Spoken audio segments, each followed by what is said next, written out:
గౌరీ ఏంటి ఇచ్చాడు ఈ ఫోటో తీసుకెళ్ళి మీ అమ్మగారు చూసేటట్టు పడే. ఇక నుండి నేను ఇలాంటి పనులు చేయనండి. ఇక ఈ 1000 రూపాయలు ఇచ్చిన చేయవా? వద్దండి. 2000 వద్దండి. 3000 మీరెంత ఇచ్చినా నేను చేయను. పోనీ ఏమిస్తే చేస్తా చెప్పు. అంటే ఎవడరా నువ్వు? మా ఆయన. అన్నా వదినా కాదు చెల్లి బావా చెల్లి బావా. ఏంటే ఎవడవాడు? చారి గారు. ఓ మీరా? బాగున్నారండి? బాగున్నానండి. స్టాక్ వచ్చిందా? అవునండి. జాగ్రత్త. మీరెందుకు తీసుకొచ్చారండి? కుర్రాడి చేత పంపించాల్సింది.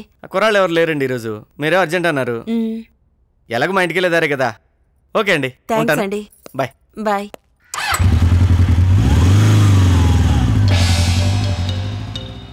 డైరెక్ట్గా లైవా?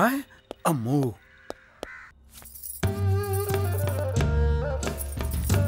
ఓ మీరా? ఏమండి మీరు వెళ్ళాక మీ వదిన గారు ఫోన్ చేశారు. మిమ్మల్ని ఒకసారి ఫోన్ చేయమన్నారు.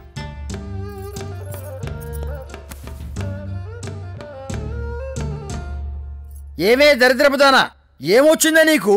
సిగ్గు ఎగ్గు లేకుండా అంత నీచ పనులు చేస్తున్నావు. ఎవరినండి ఫోన్లో అంత కోపంగా తిడుతున్నారు? మీ వదిన గారినా?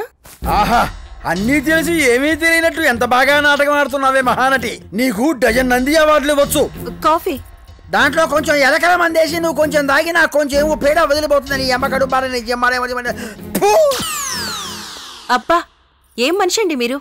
కాఫీ కాస్త లేటుగా తెస్తా మాత్రం ఇంతగా కోపగించుకోవాలా? ఏ గౌరీ. ఏంటమ్మా? నేను మా ఊరు వెళ్తున్నాను. వచ్చాక ఫోన్ చేస్తాను. అంతవరకు నువ్వు ఇటువైపు రాకు. సరేనమ్మా. గీతా, సడన్ గా ఊరేలా టికెట్లు తెమ్మనేంటి? రేపేదో పూజ ఉందంట. అమ్మ తప్పకుండా రమ్మంది. ఏంటి గీత, ఎల్లుండి అపాయింట్మెంట్ తీసుకున్నాం కదా డాక్టర్ దగ్గర. వచ్చాక వెళ్దాం గానీ. అవును, బస్ ఎన్నింటికి? బస్ కాదు, ట్రైన్ తీసుకున్నా. ట్రైనా?